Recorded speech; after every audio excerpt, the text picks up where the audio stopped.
Hello प्यारे बच्चों, आशा करती हूँ आप सब स्वस्थ हैं और सुरक्षित हैं। तो देखिए बेटा, आज आपकी वर्कशीट नंबर 4 है गणित की, जो 29 सितंबर 2020 को आप सभी बच्चों को करनी है। सभी विद्यार्थी अपना नाम लिखेंगे, अपने कक्षा अध्यापक का नाम लिखेंगे, अपना रोल नंबर और स्टूडेंट आईडी ज़रूर लिखेंगे बेटा। इसके बाद देखिए, आज हमारी वर्कशीट किस बारे में है? परिमेय संख्याओं की जमा एवं घटा। पहले हमने क्या किया था? पहले हमने परिमेय संख्याओं को दर्शाना सीखा था संख्या रेखा पर। अब देखिए, परिमेय संख्याओं को जमा व घटा कैसे किया जाता है। तो प्यारे बच्चों, आप सभी जानते हैं कि 8 को हम 8/1, 6 को 6/1, 14 को 14/1 और 2 को 2/1 के रूप में लिख सकते हैं।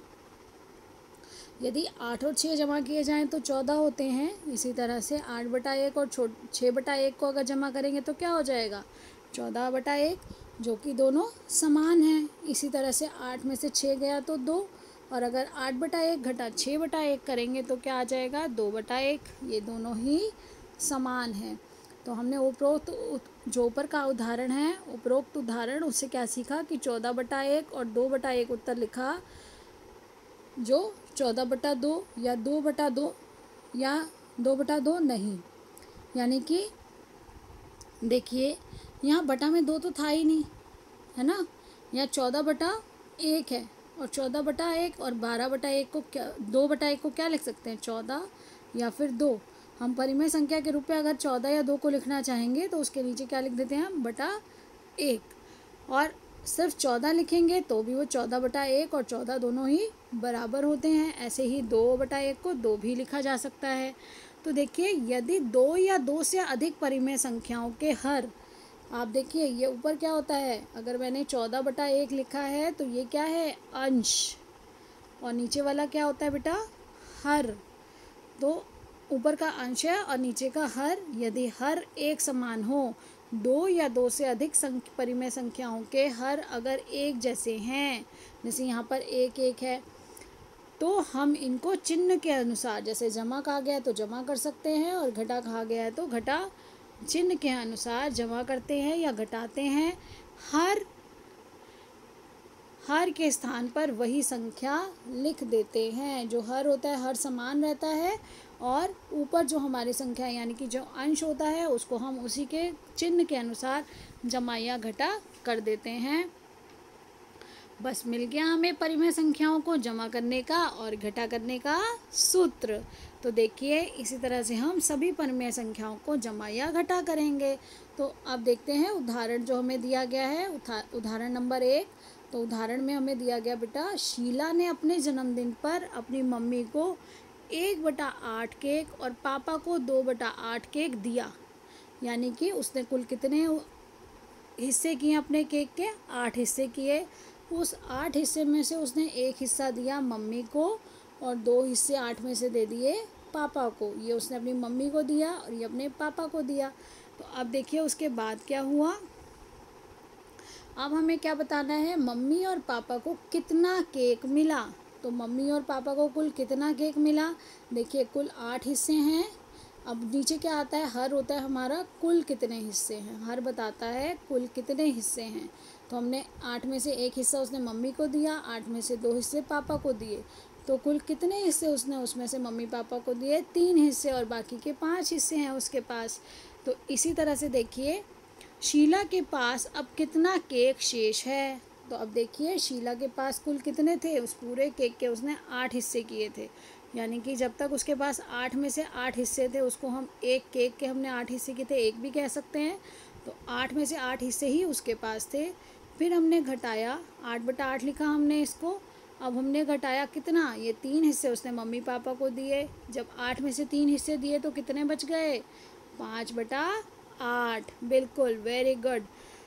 तो देखिए, अब क्या है, रीटा ने एक चॉकलेट खरीदी। अब रीटा ने क्या किया? एक चॉकलेट खरीदी है। तो रीटा ने जो चॉकलेट खरीदी, जिसके 10 टुकड़े थे, रीटा ने शाम को 2 टुकड़े दिए और मीना को 3 टुकड़े। तो रीटा ने कुल 10 हिस्सों में से, जो 10 हिस्से थे चॉकलेट के, 10 टुकड़े थे, उसमें से 2 तो उसने शाम को दिए, और ये शाम के लिए हमने एस लिख दिया, और मीना के लिए एम लिख दिया। 3 हिस्से उसने किसको दे दिए, मीना को। तो अब हमें बताना है कि चित्र में छायांकित करिए कि कितने हिस्से। अब यहाँ पे कितने हिस्से दिए उन्होंने, जब हमने जमा किया तो कुल कितने हिस्से हो गए, यानी कि ये सारे, ये 5 हिस्से उसने दे दिए। तो यहाँ क्या आ जाएगा, 5 कितने में से, कुल 10 में से, 5/10। तो जो मैंने लाइन डाली है ये वाले कलर कर देंगे आप। अब इसी तरह से अब यहाँ पर देखिए रीता के पास कुल कितने भाग चॉकलेट बचा, जब उसने 5 हिस्से दे दिए थे, 10 थे। अब 10 में से 10 उसी के पास थे, उसने 10 में से 5 जो भी हमने यहाँ पर देखा ये आ गया। तो इस तरह से आपको यहाँ बनाना है। अब 5 इसमें से उसने जब उनको दे दिए तो उसके पास क्या बचे, उसने ऊपर वाले 5 दिए थे, ये नीचे वाले 5 उसके पास बच गए। तो ये देखिए 5/10, 10 में से 5 हिस्से उसके पास बाकी रह गए। जैसे आपने बेटा भिन्न किए थे ना, बिल्कुल उसी तरह से है ये। तो देखिए अब यहाँ पर उससे मिलता जुलता ही आपके भिन्न की तरह ही सारा ये चलेगा।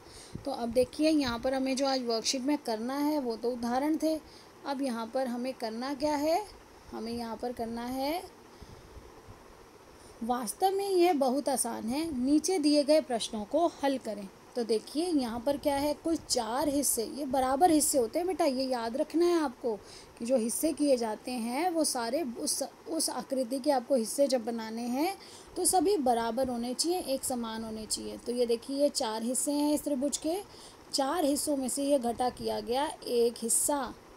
तो ये 4 हिस्सों में से हमारे पास थे कितने हिस्से, हमारे पास केवल, देखिए 4 में से मेरे पास हैं कितने हिस्से, केवल 2 हिस्से मेरे पास हैं जो शेडेड हैं, जो शेड किया हुआ है ना, डार्क कलर किया हुआ है, जो कलर डार्क है वो हमारे पास हिस्से हैं ये 2। अब 4 में से 2 हिस्से मेरे पास थे, एक हिस्सा चला गया। जब 4 में से 2 हिस्से मेरे पास थे और एक चला गया तो क्या बचेगा, ये देखिए अब हम यहाँ करके देखते हैं, 2/4 घटा 1/4। तो हर हमारा एक समान रहा है, एक समान हर होने के कारण नीचे 4 ही आ जाएगा, और 2 में से 1 घटाएंगे तो क्या बचेगा, 1/4। क्योंकि ये छोटी संख्या है तो हम इसको पिक्चर में भी देख सकते हैं, लेकिन जब ये बड़ी संख्याएं हो जाएंगी तो आपको करने में आसानी हो, इसलिए मैंने आपको ये सॉल्व करके भी बताया है कि किस तरह से इसको हल करेंगे। अब देखिए 2 में से 1 हिस्सा चला गया तो आपके पास केवल एक ही हिस्सा बचेगा, जो आप इसको अगर रंग कर देंगे तो ये हिस्सा आपका बच गया, एक आपका चला गया, तो यहाँ पर आ जाएगा 1/4। अब इसी तरह से अगला प्रश्न जो प्रश्न 2 है उसमें देखिए, प्रश्न 2 में हमें दिया गया है कि मेरे पास हैं कुल 5 हिस्सों में से 4 हिस्से मेरे पास है। अब 5 में से 4 हिस्से जो मेरे पास थे उसके साथ मुझे मिल गए 3 और हिस्से। कोई भी एक ये चॉकलेट है, कोई भी एक, इस तरह से मान लो ये एक चॉकलेट है जिसके 5 हिस्से थे, उसके 4 हिस्से पहले से मेरे पास थे, और मुझे उन्हीं दूसरी चॉकलेट में से 5 हिस्सों में से 3 हिस्से मिल गए। तो देखिए 4/5 जमा 3/5 है, तो हर एक समान है, हर एक समान होने के कारण हर हम सेम है, यहाँ पे लिख देंगे 5, और 4 जमा 3, तो 4 जमा 3 क्या हो जाएगा, 7, 7/5। तो ये देखिए 7/5 आ गया हमारा। तो अब यहाँ पर हम कैसे करेंगे शेड, देखिए 7/5 का अर्थ क्या है कि मेरे पास 5 हिस्से तो पूरे हो गए, ये 5 हिस्से सारे मेरे हो गए, उसके अलावा मेरे पास 2 हिस्से यहाँ से भी आ गए, क्योंकि यहाँ का एक जो है वो यहाँ पर पूरा कर दें इसको अगर, तो ये पूरा तो मेरा है ही, ये चॉकलेट मेरा हो गया पूरा एक बराबर, पूरे एक फुल चॉकलेट जो होगा, जो एक पूरा चॉकलेट होगा उसके बराबर ये मेरे पास आ गया, और उसके अलावा ये 2 हिस्से भी मेरे पास आ गए। तो उससे क्या बन जाएगा, 4 और 3 जमा करेंगे तो आ जाएगा 7/5। तो इस तरह से आप सब बच्चों को अच्छे से समझ आ गया होगा। आप और भी ऐसे प्रश्न अपनी जो पाठ्य पुस्तक है बेटा उसमें से सॉल्व करिए, बहुत आसान है, आप जब करेंगे तो आपको बहुत मज़ा आएगा। अपने भाई बहन के साथ, अपने फ्रेंड्स के, अपने 10 मित्रों के साथ आप फ़ोन करके इस तरह से प्रश्नों को पूछिए, उनको खुद करके देखिए और विजुअलाइज़ करिए, यानी कि अपने सामने इस तरह से कोई भी आकृति बनाइए, बस ध्यान रखिएगा कि उस आकृति के जो भाग बना रहे हैं वो सभी भाग बराबर होने चाहिए। तो इसलिए आप वर्ग का इस्तेमाल कर सकते हैं, आयत का इस्तेमाल कर सकते हैं, वो करना थोड़ा सा आपके लिए आसान रहेगा। तो देखिए यहाँ पर आपने ये जो ये सीखा है। यहाँ पे पहले केक का सीखा कि कुल कितने भाग थे। जो कुल भाग हैं वो नीचे रहता है और जितने आपके पास हैं जो शेडेड हैं वो ऊपर रहता है, जैसे आप भिन्न में करते थे। फिर हर एक समान है तो हर आप वही सेम हर लिख देंगे और ऊपर जो जमा या घटा किया गया है उसको करेंगे।